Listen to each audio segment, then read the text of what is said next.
누가복음 19장 1절에서 10절을 중심으로 잃어버린 자를 찾자 하는 말씀을 드리려고 합니다.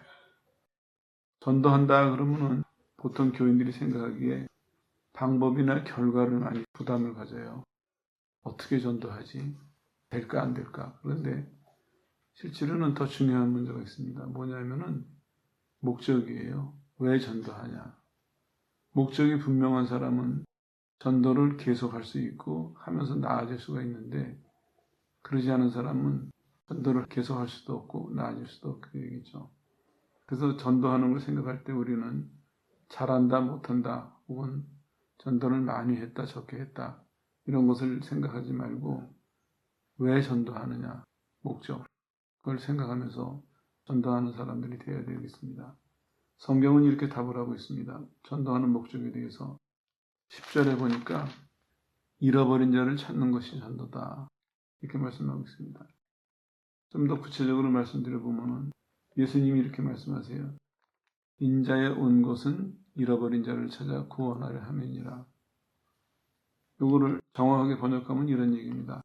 단언컨대, 이 말이 들어가야 돼요. 단언컨대 잃어버린 자를 찾아 구원하기 위해서 왔다.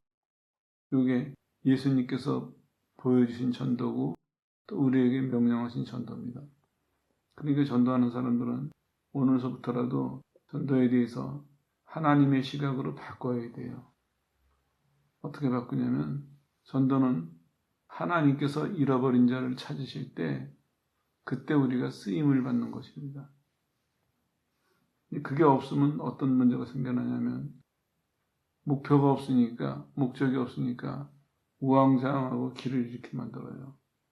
실제로 우리가 지금도 그걸 보고 있는데 지난 절의 역사를 봐도 마찬가지고 사람들이 왜 전도해야 되는지 모르니까, 그러니까 자기 만족을 위해서 전도하는 사람도 있고 경쟁심에서 전도하는 사람도 있고 욕심으로 전도만 해서 칭찬받으려는 욕심으로 또 다른 이익을 위해서 전도하는 사람도 있고, 그래서 결과가 뭐냐면은 사람들의 신앙이 감정적인 신앙을 갖게 되거나 아니면은 형식적인 교인을 만들어냈습니다.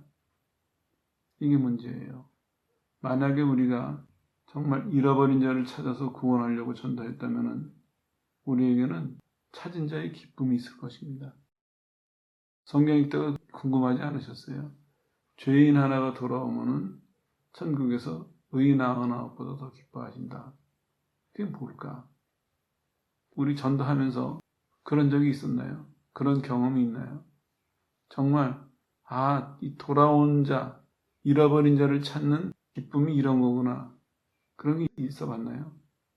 그게 뭔지를 아는 사람은 그 기쁨에서 끝나지 않고 소망이 생깁니다. 이 기쁨이 나중에는 주님 앞에 섰을 때 상으로 바뀌겠구나. 그리고 한번 상상을 해보세요. 우리가 땅에서 전도를 해서 잃어버린 자 하나를 찾았어요. 구원해냈어요. 하늘나라에서 하나님과 천사들이 다 기뻐해요. 그리고 우리도 땅에서 같이 기뻐해요. 우리 교인 하나 들어서 기뻐하는 정도가 아니에요.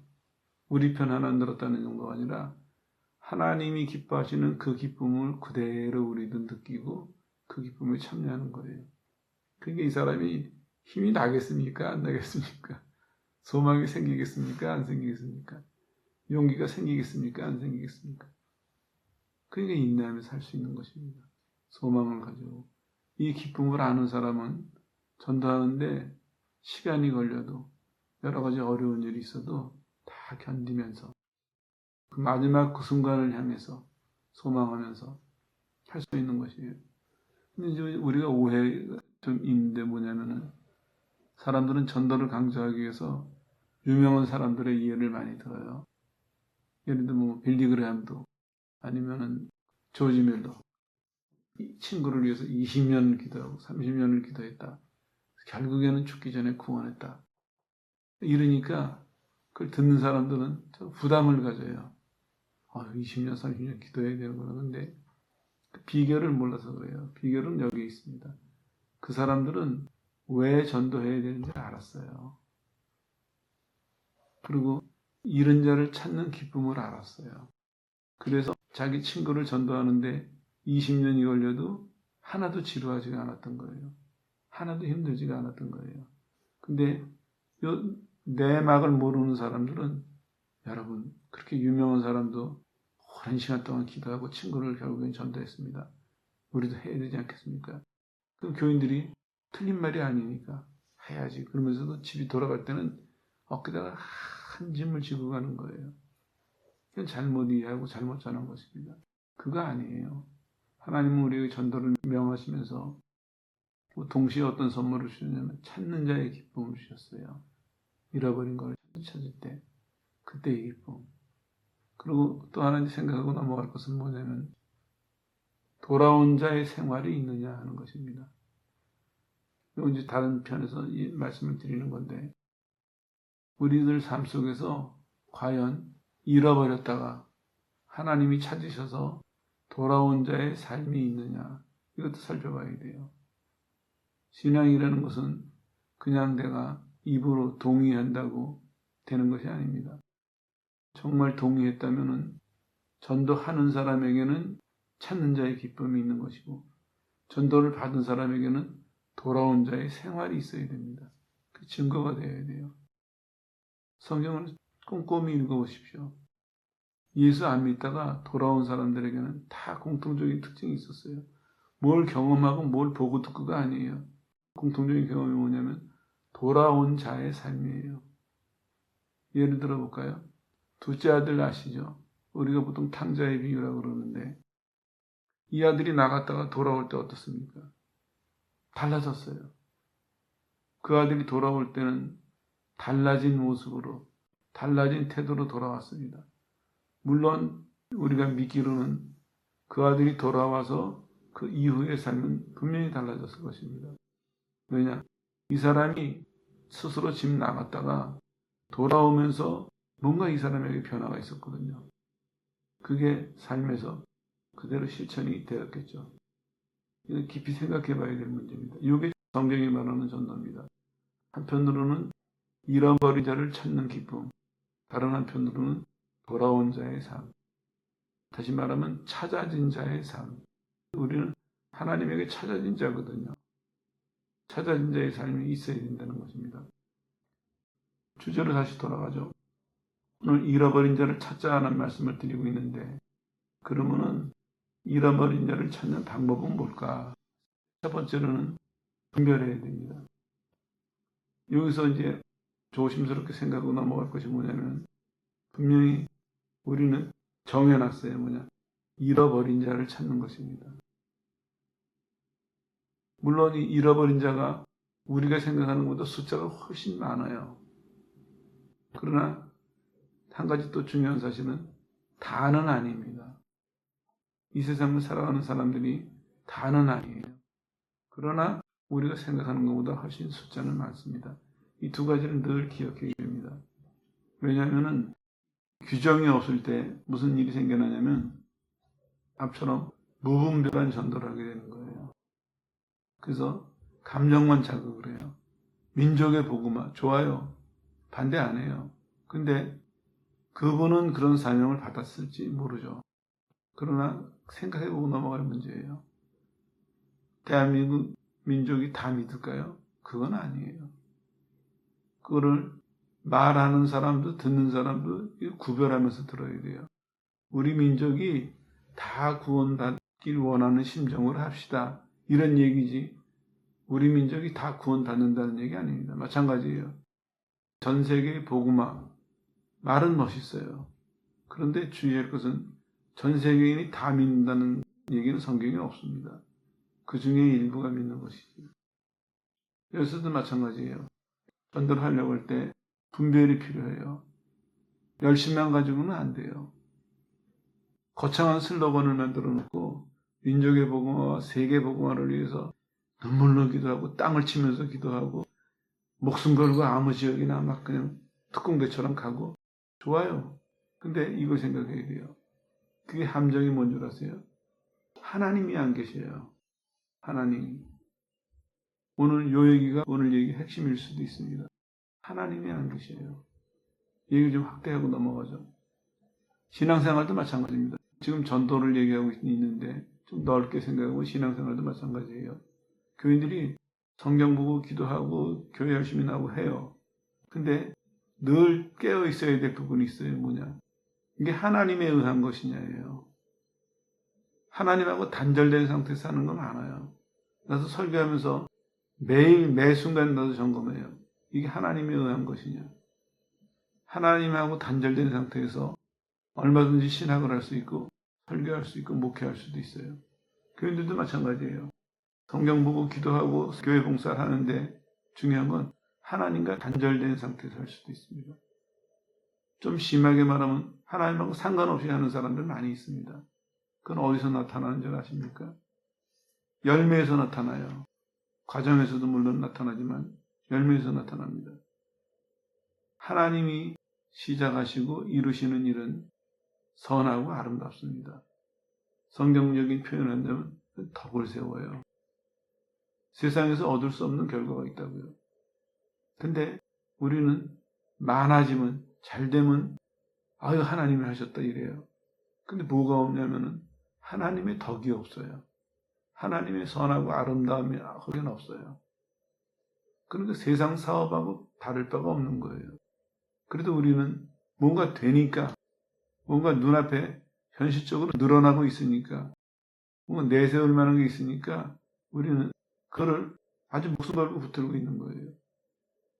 이거 정신 차려야 됩니다.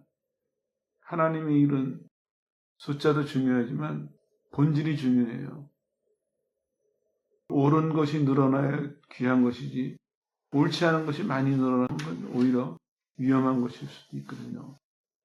그래서 잃어버린 자를 찾을 때 제일 먼저 눈 떠야 될 것이 관심 가져야 될 것이 뭐냐면은 분별해야 돼요. 택하신 사람은. 다시 말하면 하나님이 찾으려고 하시는 사람을 분별해야 됩니다. 근데 질문이 생기죠. 그 우리가 어떻게 아느냐? 하나님이 누굴 찾으시는지 어떻게 아느냐? 그거는 어렵지 않습니다. 왜 어렵지 않냐면 성령이 역사하실 때 하나님이 찾으려고 하시는 사람은 반응을 해요. 예수님 사역 지금 보세요. 예수님께서 전도하고 다니시면서 많은 사람을 만나셨어요. 많은 사람을 고쳐주셨어요. 그때 우리가 눈여겨봐야 될 부분이 어디냐면은 하나님이 찾으시는 사람들은 반응을 해요. 반응을. 예수님이 직접 너 나를 따라라 하셔도 반응하지만 예수님께서 지나가신다는 소문에도 반응을 한다는 것입니다. 우리가 어렸을 때 지남철을 가지고 많이 놀았는데 지남철에다가 실을 매가지고요. 철봉 밑에 있는 모래밭에서 이렇게 끌고 다니면은 새조각들이 많이 묻어요. 평상시 볼 때는 모래밭이었는데 지남철을 이렇게 끌고 지나가면은 놀랄 만큼 새조각들이 물론 작은 조각들이지만 많이 묻어나요. 그것처럼 우리는 구분하지 못하지만 성령이 역사하셔가지고 하나님이 잃어버린 자를 찾으려고 하실 때는 그들이 반응하기 시작한다는 것입니다. 오늘 이 삭개오도 보세요. 잘 아시는 내용이라 길게는 말씀 안 드리겠지만 세일이 장이면서 부자였어요. 근데 예수님께서 지나가신다는 소문을 듣고 나무 위에 올라가서 기다리고 있었어요. 이거 쉬운 일 아니거든요. 왜냐하면 이 사람이 직책이 세리장이에요. 세리들 중에서도 우두머리예요. 권세가 있는 사람이에요.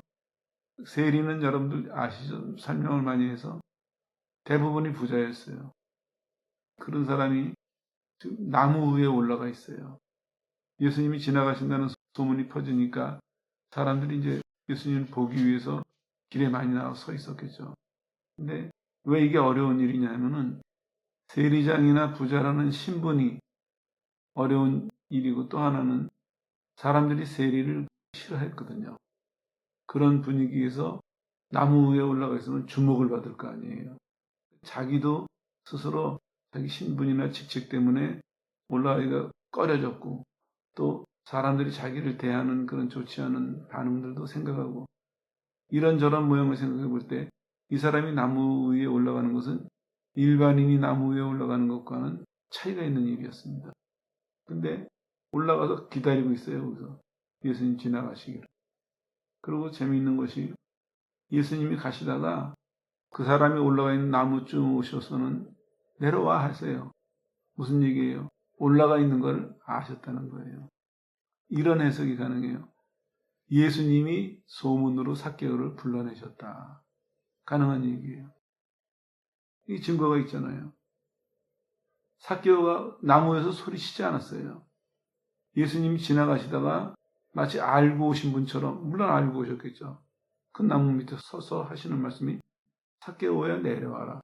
정확하게 말씀하세요. 내가 오늘 너희 집에 거하겠다. 그렇게 말씀하세요. 근데 예수님이 그거를 삭개오가 올라가 있는 것도 아시면서 또 하나는 군중들이 어떻게 반응할지도 아셨어요.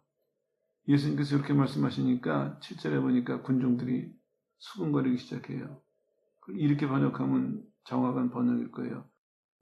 마을 사람 일부가 아닌 마을 사람 전부가 일치된 마음으로 불평하고 투덜거렸다.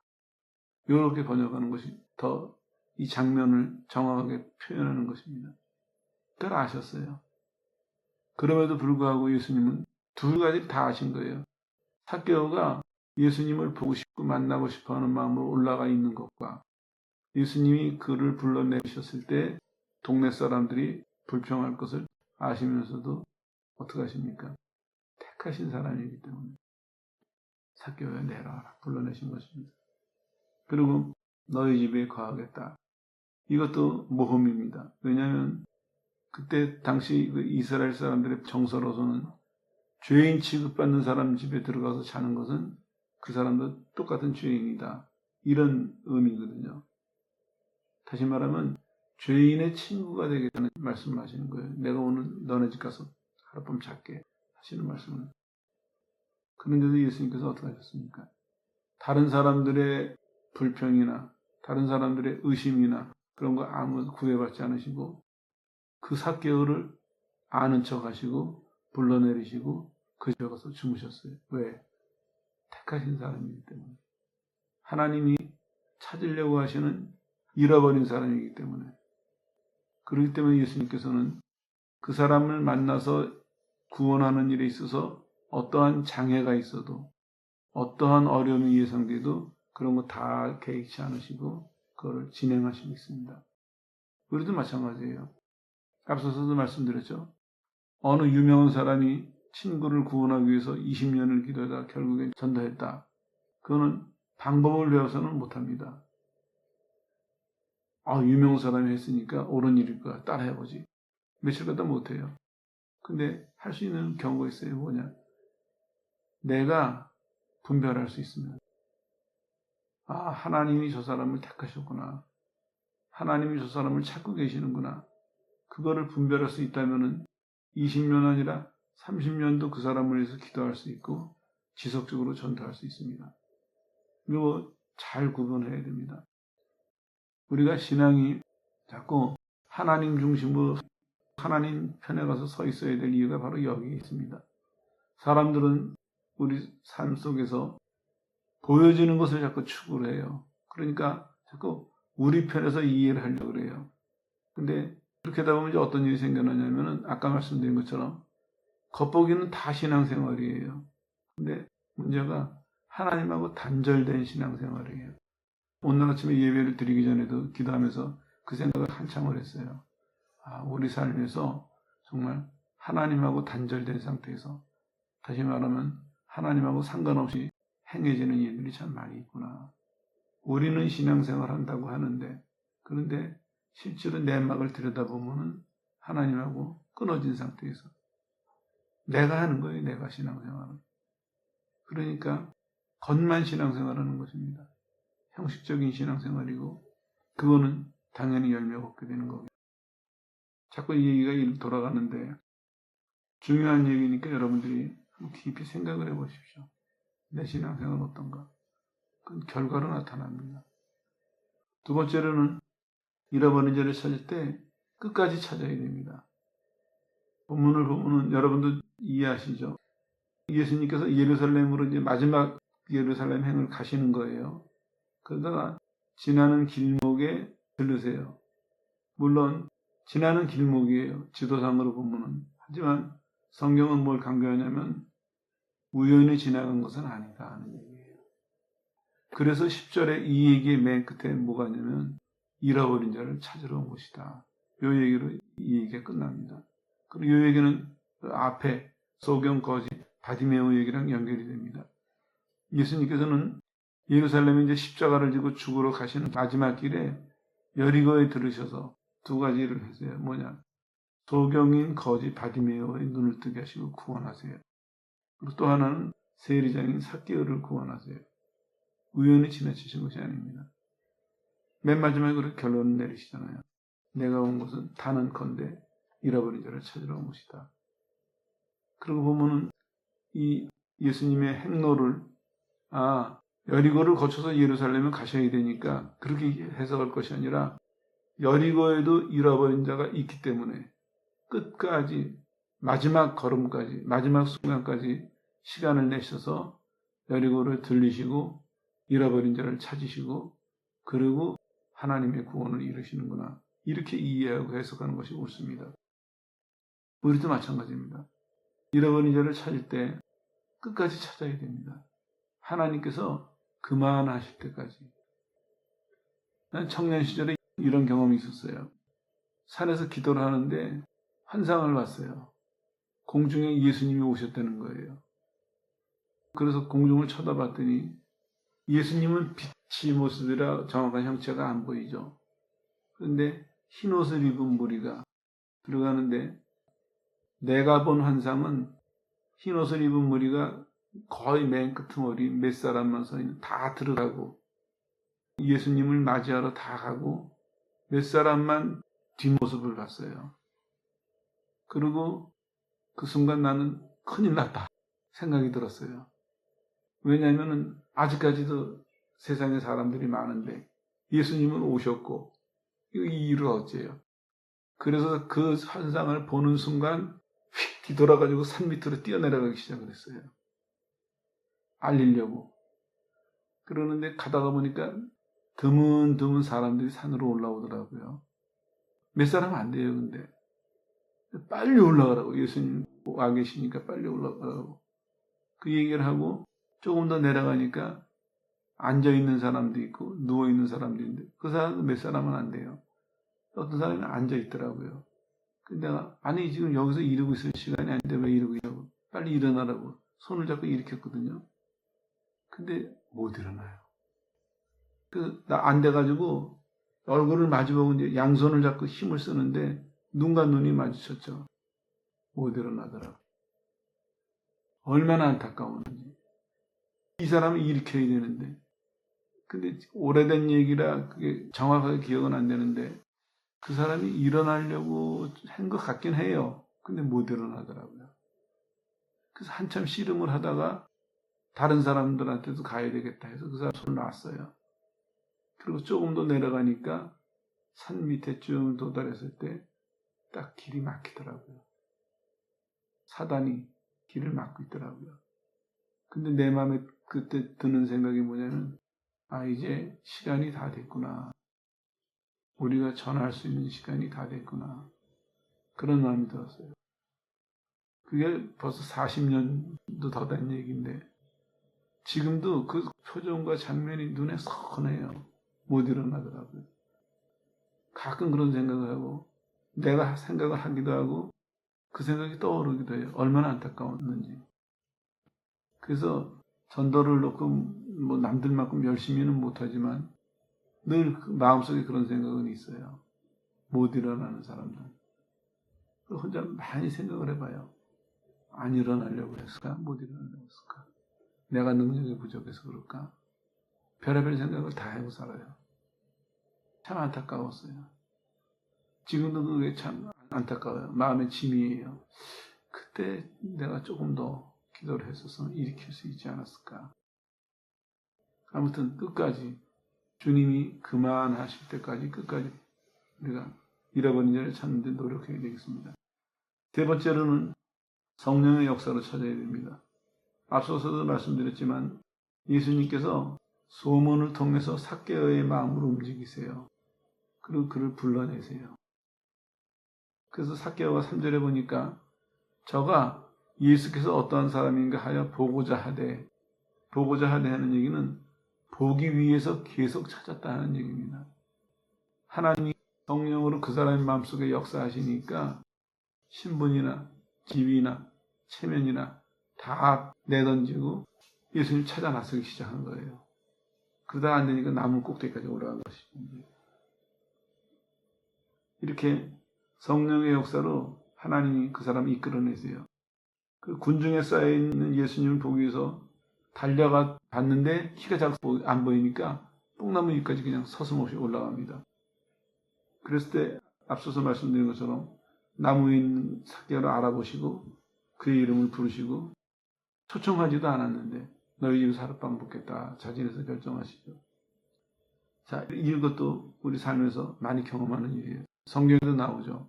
사도 바울이 전도하러 다닐 때 어느 지역을 갔더니 구원받을 만한 믿음이 있는 것을 보고 그 사람을 고쳐줘요. 이게 핵심입니다. 자, 오해하셔서는 안 돼요. 사도 바울이 물론 하나님이 많은 능력을 주셨어요. 많은 은사를 주셨어요. 근데 중요한 거는 사도 바울이 자기 거라고 쓴 건 아니에요. 우리도 마찬가지여야 돼요. 하나님이 나한테 그런 걸 주셨어도 그게 내 게 아니에요. 나를 하나님이 도구로 쓰시는 거지 나한테 주셨다고 나한테 사용권을 주신 것은 아니란 말이에요. 내가 고쳐주고 싶은 사람은 고쳐주고 이렇게 하는 것이 아니에요. 하나님이 고치실 사람이 있으실 때 나를 쓰시는 거예요. 그래서 그 단어가 참 중요해요. 사도 바울이 보니까 구원받을 만한 믿음이 있는 것을 보고 그겁니다. 예수님께서도 전도하실 때 그런 표현들이 나와요. 보시고. 우리도 마찬가지예요. 이제 예배나 집회를 하다 보면요. 보여요. 사람들 상태가. 근데 어떤 사람은 은혜 받을 만한 그 준비가 돼 있는 사람이 있어요. 그리고 은혜 받는 게 보여요. 변하는 것도 보이고. 하나님이 역사하시는 것이 보여요. 그래서 준비된 사람들이 보인다는 거죠. 마찬가지입니다. 잃어버린 자를 찾는 일에 성령의 역사로 이걸 찾아야 됩니다. 우리가 생각하기에 친족이니까 누구니까 그럴 것이 아니라 물론 우리 아는 사람들도 전도해야 되겠지만 더 근본적인 것은 성령의 역사로 찾아야 됩니다. 주의를 할 때 늘 우리가 기억해야 될 것이 예수님께서 이렇게 말씀하시죠. 돼지에게 진주를 주지 말아라. 잃어버린 자를 찾을 때 넓게 말하면 신앙 전반에 걸쳐서입니다. 하나님의 일에 봉사를 할 때 뭘 하냐면 분별할 수 있어야 돼요. 앞에 거랑 연결되는 얘기인데 성령의 역사로 오늘 하나님이 하시는 그 일에 쓰여진다는 것이죠. 여러분들도 이제 전도하다 보면은 그거를 경험하실 거예요. 이미 경험한 사람들이 있을 거고 준비된 사람이 있어요. 그리고 놀랍게도 그 준비된 사람을 하나님이 알게 하세요. 느껴지기도 하고 깨달아지기도 하고 보여요. 그게 준비된 사람. 그래서 하나님이 우리에게 전도하라고 내보내실 때요. 그냥 막연하게 들판에 가가지고 네 능력과 네 수단껏 해와라 이렇게 하시지 않아요. 익은 곡식, 오늘 건져내야 될 곡식들 그거를 준비시키시고 우리 눈을 열어서 보게 하시고 그거를 거두는 거예요. 이게 하나님의 일이 얼마나 정확하고 쉬워요. 마찬가지입니다. 우리도 처음에 목회를 할 때는 그렇게 생각했어요. 아, 사람들이 성경을 잘 모르는구나. 바로 가르치기만 하면은 잘 믿겠구나. 그래서 성경을 가르치는 일에 열심히 했어요. 밤낮 안 가리고. 그런데 하다가 보니까 뭐에 눈을 떴냐면 아, 준비된 사람이 있구나. 그 말씀을 받을 만한 사람이 있어요. 우리 청년 시절에도 우리도 경험했어요. 여러분 이런 경험 하셔야 돼요. 뭐냐? 한번 내가 언젠가 교회에서 설명한 적이 있는데 예배 전에 기도를 하잖아요. 아침에도 좋아요. 그리고 예배 직전에 기도를 해도 좋고 설교 직전에 기도를 해도 좋고 그때 여러분이 잘 관찰해 보세요. 어떤 사람은 오늘 설교해야 될 내용을 그대로 기도하는 사람이 있어요. 그리고 그 내용을 그대로 설교로 들어요. 그렇게 됐을 때 이 사람이 무슨 마음이 들까요? 아, 하나님이 나한테 역사하시는구나. 그 다음서부터는 기대하는 것도 달라지고 받아들이는 자세도 달라지겠죠. 그리고 그게 단순히 설교에서뿐만 아니라 신앙생활은 점점 확대가 돼요. 하루에 눈을 뜨고는 하나님이 나를 어떻게 인도하실까? 당연히 기대가 돼요. 그리고 하나님 인도하실 때 당연히 믿음으로 따라가게 돼요. 쌓여가는 거예요. 인격적으로 이 사람은 인도함을 받고 믿음으로 받아들이고 확인하고 경험하고 인격적으로 쌓여가는 거예요. 제가 그 말씀 드렸죠. 하루는 전도사 시절인데 주일날 아침에 새벽 기도를 마치고 기도를 하는데 갑자기 기도하다가 나폴레옹이 알프스를 넘어가고 뭐 그런 기도가 됐어요. 내 속으로 졸았나 기도하다가 졸았나 왜 뜬금없이 나폴레옹이나 알프스 얘기가 나가고 그랬거든요. 그리고 이제 지나갔어요. 근데 몇 시간 뒤에 예배 시간에 목사님 설교를 하시다가 느닷없이 나폴레옹이 알프스 넘어간 얘기를 하시는 거예요. 그때 이제 이해를 했죠. 아, 하나님께서 내게 뭔가 말씀을 하시는구나. 내가 너한테 말하고 있으니까 듣는 태도를. 그래서 시간이 지나갈수록 설교에 대해서 점점 태도가 달라졌어요. 청년 시절에 막 은혜를 부어주실 때는요. 설교를 듣다가 보면 예배당 안에 사람들이 꽉 차서 앉아 있는데 설교를 듣다가 보면 목사님하고 나랑 딱 두 사람만 있는 것 같아요. 느낌에. 사람들이 많은데도 그때쯤 되면 목사님도 꼭 나를 쳐다봐요. 그러고는 둘이 눈빛을 교환해요. 너 알지? 나 압니다. 뭐 예배 끝나고 대화는 없었어요. 이 말씀 왜 드리냐면 하나님께서 성령으로 역사하세요. 이거에 눈을 떠야 되고 의지해야 됩니다. 오늘 하나님은 잃어버린 자를 찾으라고 하시는데 막연하게 우리한테 그냥 맡기시지 않으세요. 하나님이 잃어버린 자를 준비하시고 찾는 과정을 세밀하게 인도하세요. 그러니까 오늘 잃어버린 자를 찾으라는 말씀에 순종하는 사람은 여러 가지의 유익을 얻을 수 있어요. 말씀에 순종해서 상을 받게 되겠죠.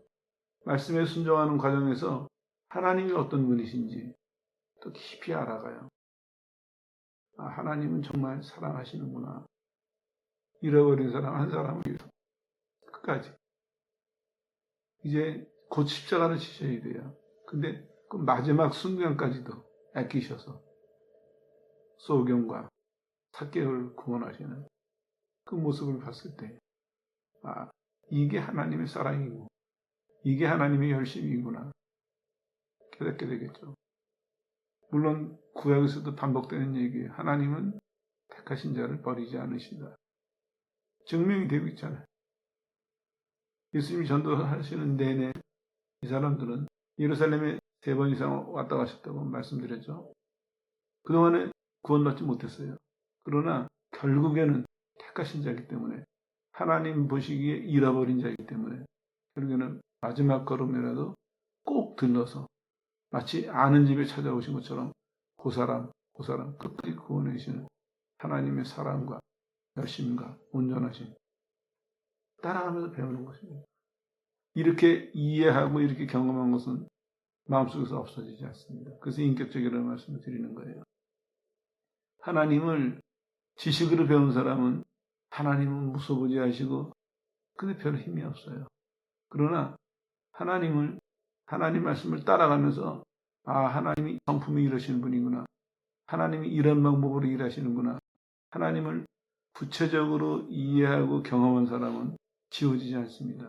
그리고 한 번으로 끝나지 않고 그걸 시작으로 나머지 다른 분야에서도 다른 부분에서도 하나님에 대한 믿음과 하나님을 이해하고 믿고 따라가는 방법에 있어서 다 적용이 돼요.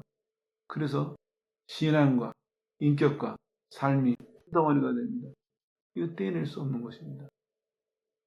그래서 사도 바울 같은 사람도 그렇게 표현하잖아요. 내가 신뢰하는 하나님을 아니까 하나님이 어떤 분인지를 아니까 나는 하나님에 대한 신뢰가 흔들리지 않는다. 변하지 않는다. 그 사람이 처한 상황이나 그 사람이 가지고 있는 조건 보고 다들 걱정을 했어요.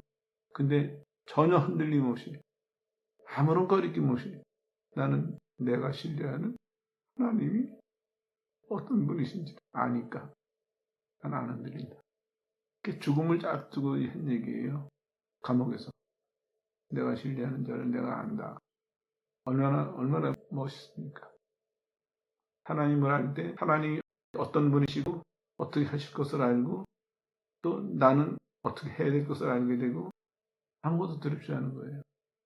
이게 없는 사람은 자기에게 벌어지는 일, 본인에게 닥치는 일들에 대해서 오만 가지 생각을 다 하게 되겠죠. 어떤 때는 이쪽으로 끌려갔다, 어떤 때는 저쪽으로 끌려갔다. 그렇지만 사도 바울의 예를 든다면 고난이 오고 죽음이 오도 난 흔들리지 않는다. 왜냐? 내가 신뢰하는 하나님을 어떤 분인지 내가 알기 때문에. 이게 이긴 자 아닙니까? 로마의 힘도 그를 꺾지 못했습니다. 환경의 고난도 그를 쓰러뜨리지 못했어요. 그게 바로 하나님을 바로 알았기 때문입니다.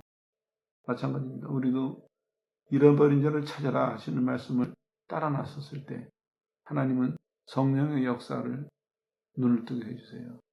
그래서 잃어버린 자를 찾는 이 과정에서 성령의 역사하시는 것을 우리한테 가르쳐 주시고 경험하게 하시고 그걸 배워서는 우리 신앙 생활 전반에 다 적용하게 하셔서 시간이 가서 우리가 성령에 의해서 살아가는 그런 사람들로 우리를 양육하시고 사용하신다. 그런 얘기죠.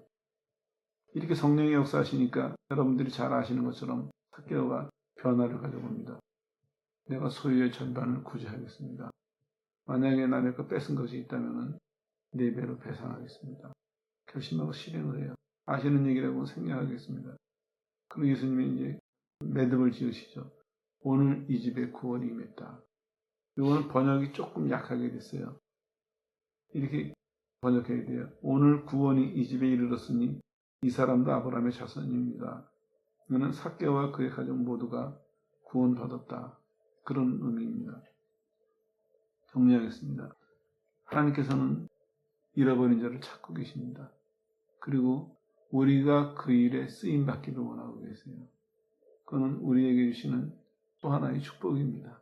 아까 말씀드린 것처럼 하나님이 하시는 일에 누구든지 나서는 사람, 잃어버린 자를 찾으러 가자 하실 때 내가 하겠습니다 하고 따라 나서는 사람은 하나님이 잃어버린 자를 찾으시는 과정을 통해서 하나님을 배울 수 있고 하나님의 방법을 배울 수 있고 결과적으로는 잃어버린 자를 찾는 기쁨을 참여할 수 있습니다.